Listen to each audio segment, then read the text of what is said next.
Ce chapitre est intitulé Algorithme du simplex, dans lequel on va voir les différentes étapes et les principes de l'algorithme qui permet de résoudre un programme linéaire dont le nombre des variables de décision dépasse 2.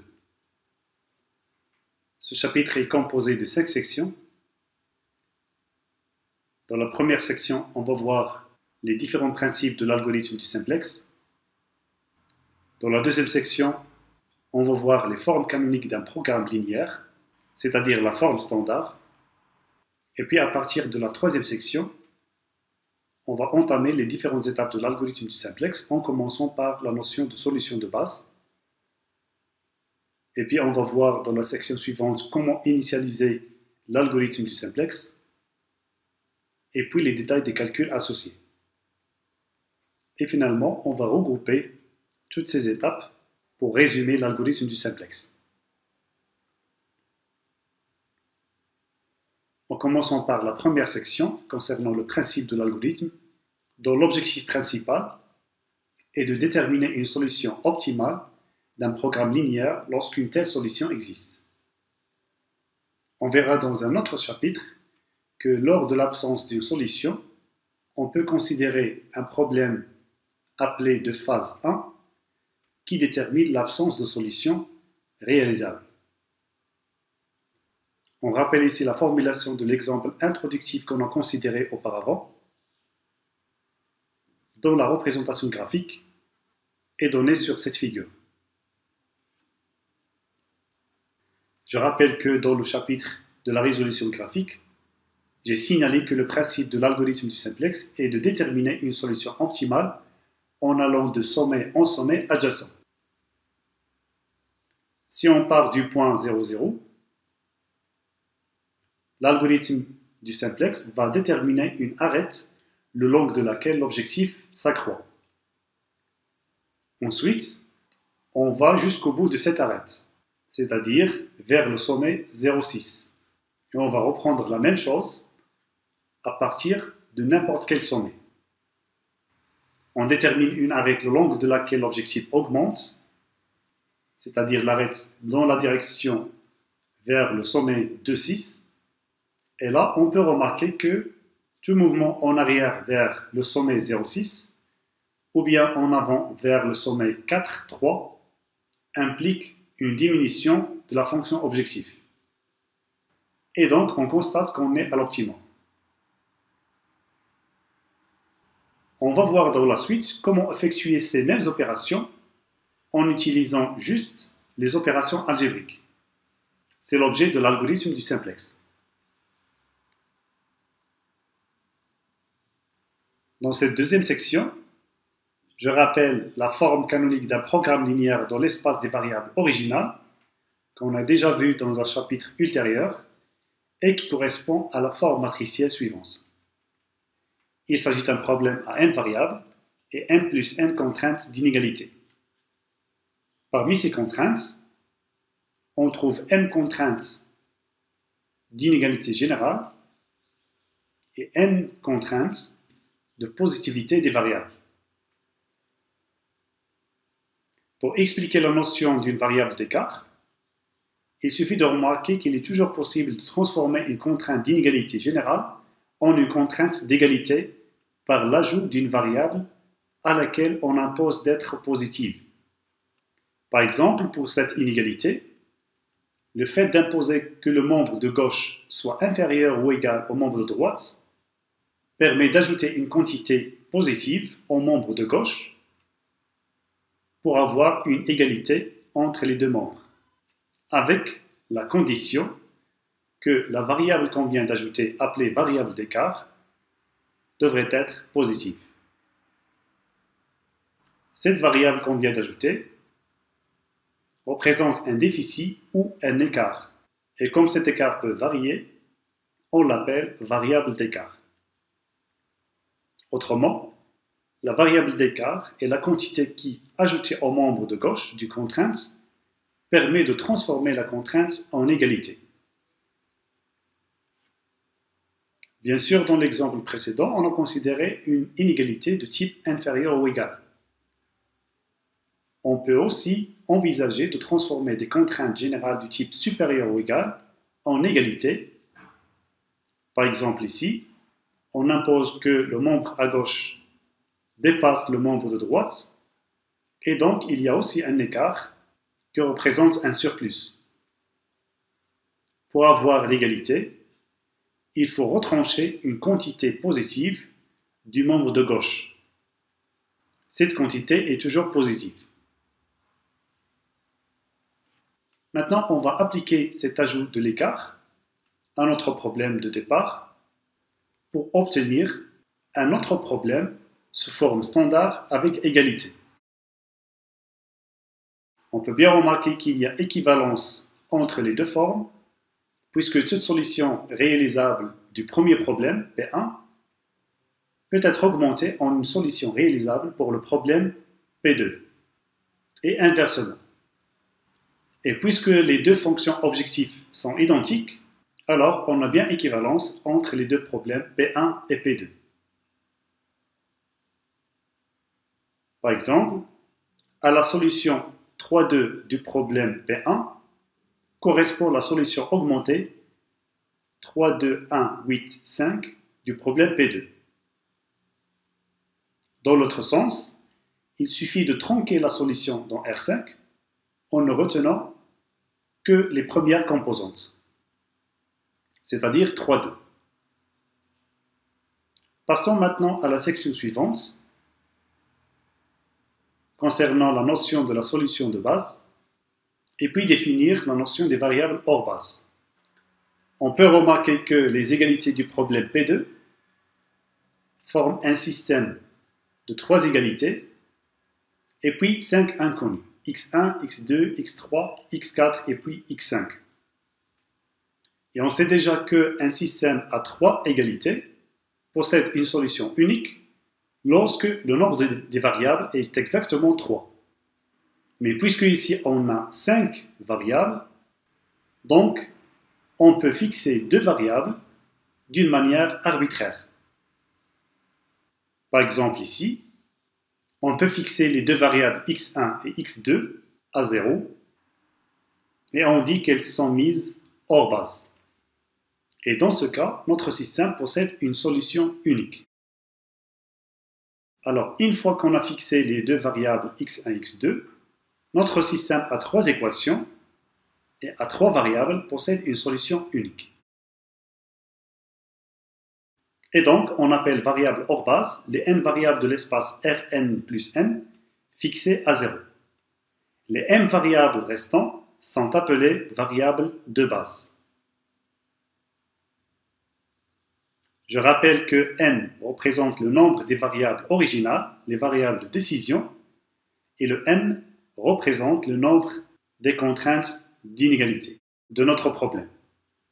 Et donc, puisqu'on a fixé x1, x2 à 0, on a eu un système de 3 équations et 3 variables, x3, x4 et x5, qui impliquent cette solution, qui détermine les variables qui sont restées dans la base, pendant que les deux autres variables, x1 et x2, sont mises hors base. On appelle solution de base une solution où en ayant choisi n variables hors base, on obtient une solution unique en résolvant les m contraintes d'égalité obtenues en ajoutant les variables d'écart. Et puis on appelle solution de base réalisable une solution de base qui en plus vérifie les contraintes de positivité. Maintenant, si on combine toutes ces définitions, on a commencé par mettre x1 et x2 hors base et on les a fixés à 0. On remplace ces valeurs dans le système algébrique pour trouver les valeurs des autres variables qui sont restées dans la base. Et donc, notre première solution de base réalisable est déterminée par la valeur de ces variables. J'indique ici un résultat très important concernant la notion géométrique de sommet du polygone de la région réalisable qui correspond à la notion algébrique de solution de base réalisable.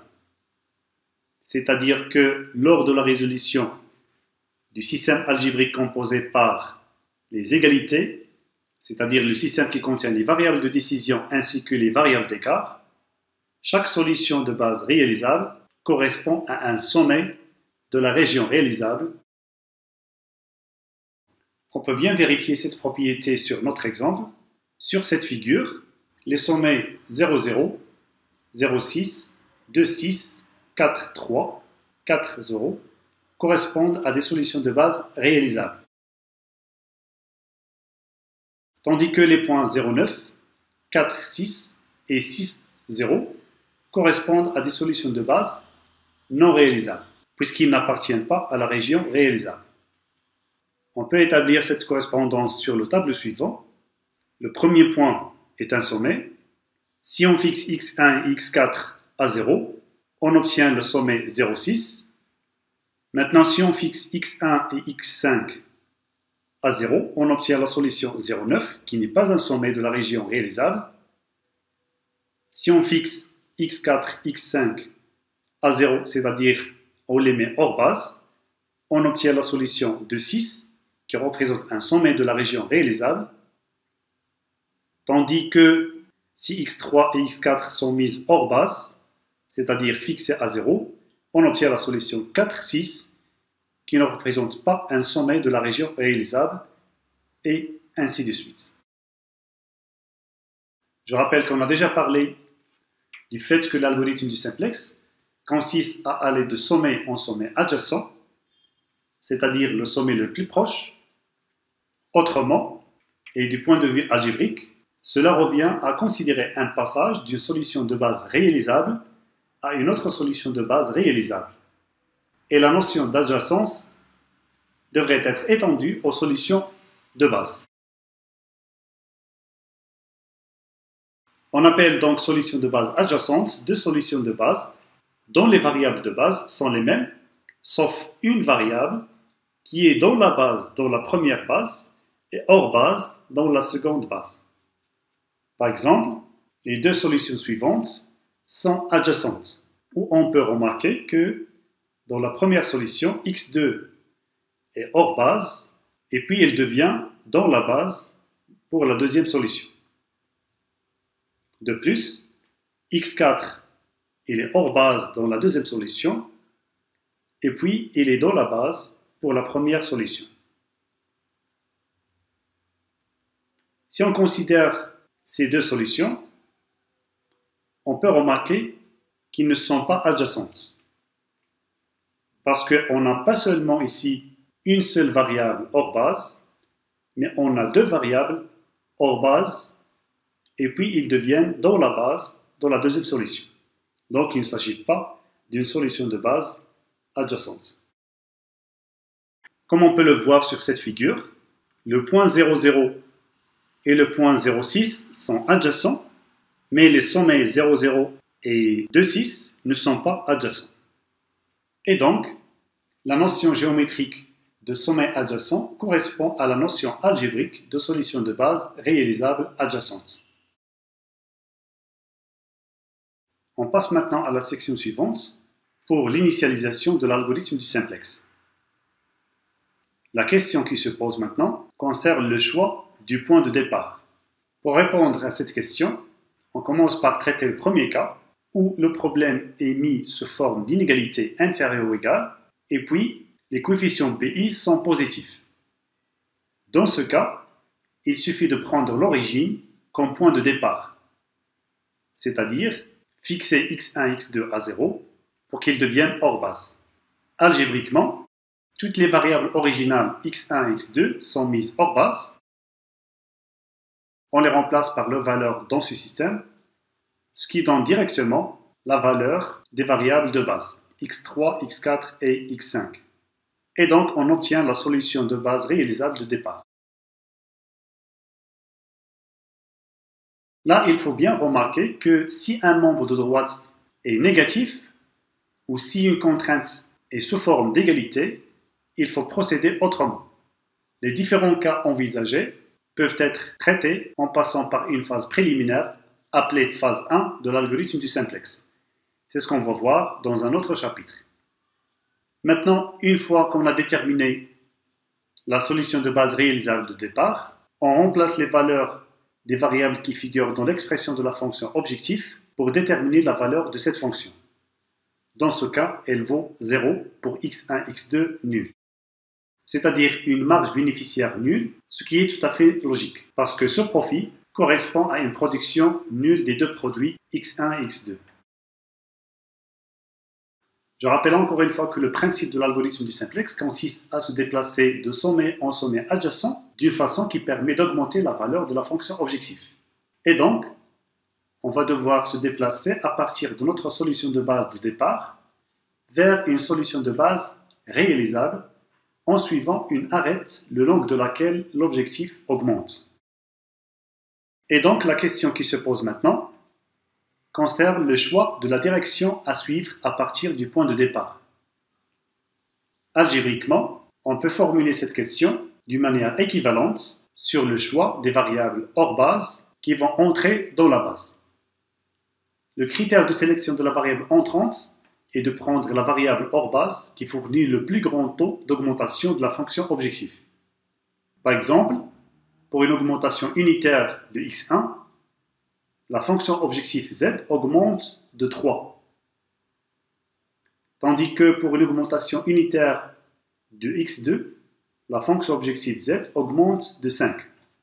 Et donc, le critère de sélection de la variable entrante est associé à la variable avec le coefficient objectif le plus élevé dans l'expression de la fonction objectif z. Et donc, pour pouvoir appliquer ce critère, il faut que la fonction objectif s'exprime en fonction des seules variables hors base. Dans ce cas, x1 et x2 qui sont déjà hors base comme point de départ.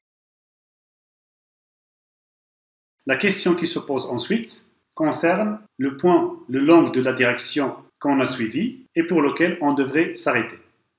Graphiquement, à partir du point de départ 0, 0, on se dirige sur l'axe OX2 et puis on s'arrête au point 0,6, c'est-à-dire à la première contrainte rencontrée.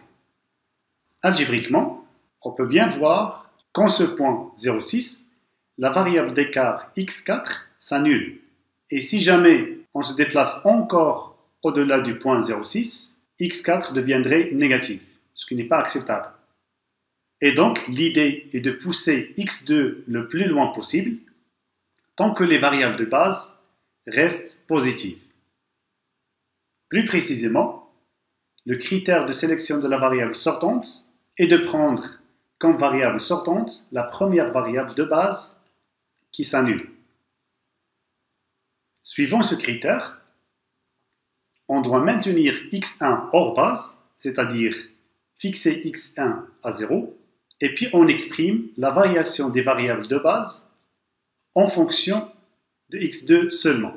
Ce qui implique ces deux inégalités, qui constituent des estimations pour x2, et puis on choisit l'estimation la plus petite, c'est-à-dire x2 inférieur ou égal à 6, qui correspond à la variable de base x4. Et donc, c'est la variable x4 qui va quitter la base et qui s'annule lorsque x2 est égal à 6. Si jamais on a choisi la variable x5 qui s'annule pour x2 égal à 9, dans ce cas, on peut bien remarquer que x4 devient négatif, ce qui n'est pas acceptable. Maintenant, comment calculer la nouvelle solution de base? Pour répondre à cette question, on va devoir utiliser la résolution des systèmes algébriques. Plus précisément, on va calculer la nouvelle solution de base en explicitant le système d'égalité en fonction des nouvelles variables de base. Autrement, on va devoir utiliser ces opérations qui ne modifient pas l'ensemble des solutions des systèmes d'équations. Multiplier une égalité par une constante non nulle, additionner un multiple d'une équation à une autre équation. Ce sont deux opérations qui n'auront aucun impact sur un système algébrique. On va appliquer ceci à notre exemple, où on va ajouter à notre système de départ qui contient les variables d'écart, la définition de la fonction objectif, en mettant tous les termes à gauche. Et donc, comme on l'a vu, x2, la variable hors base va remplacer la variable x4 dans la base.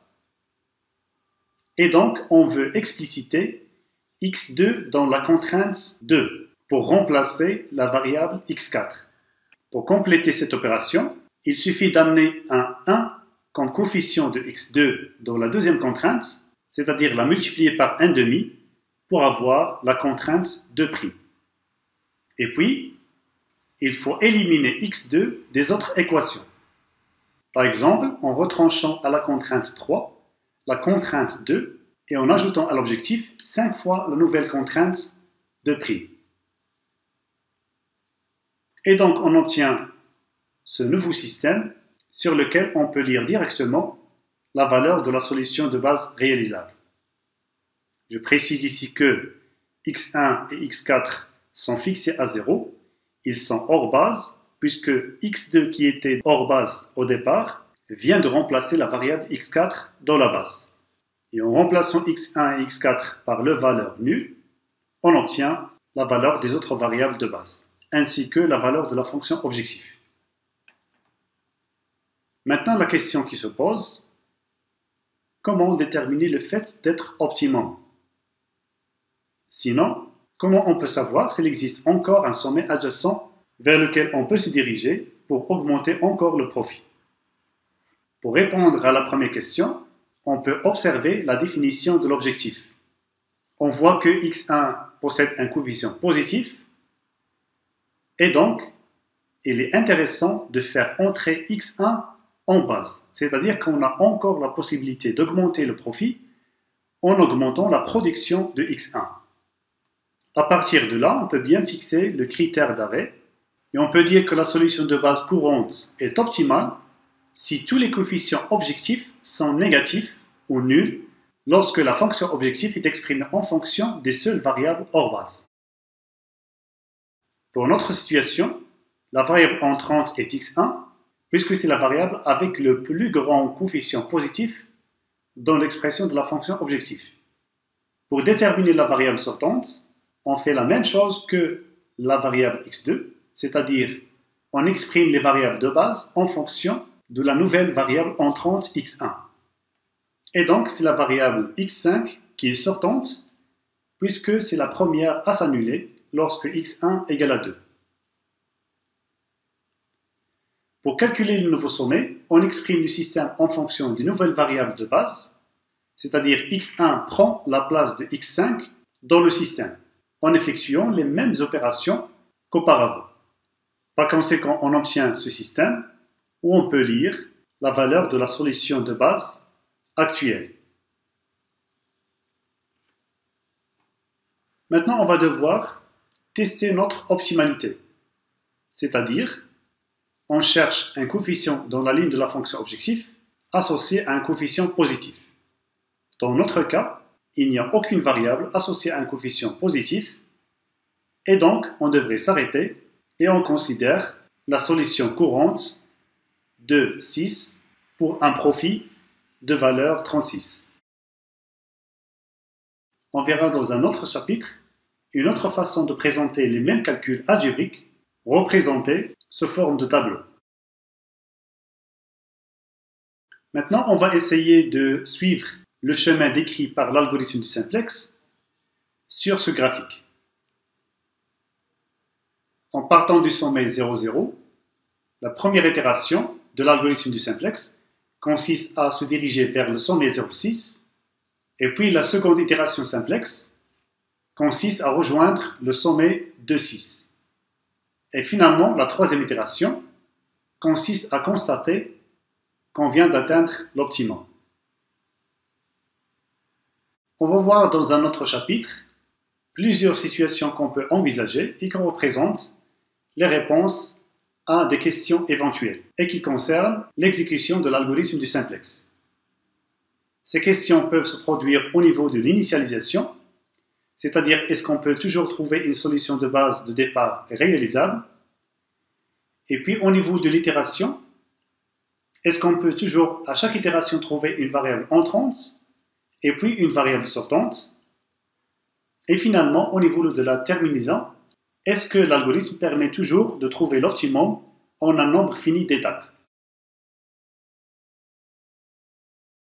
Passons maintenant à la dernière section de ce chapitre, où on va donner une description de l'algorithme du simplex résumé. Concernant l'initialisation, la première chose qu'il faut faire, c'est d'ajouter les variables d'écart et puis sélectionner les variables originales comme variables hors base. Autrement, les fixer à 0.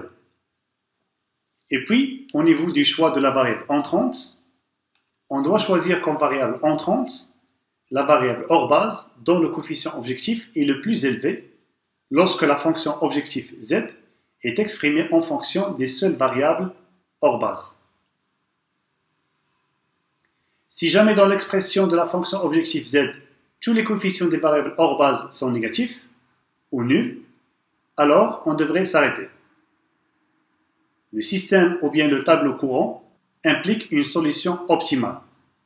Sinon, si l'expression de la fonction objectif contient encore une variable hors base associée à un coefficient positif, par exemple d'indice E, alors c'est cette variable qui va entrer dans la base.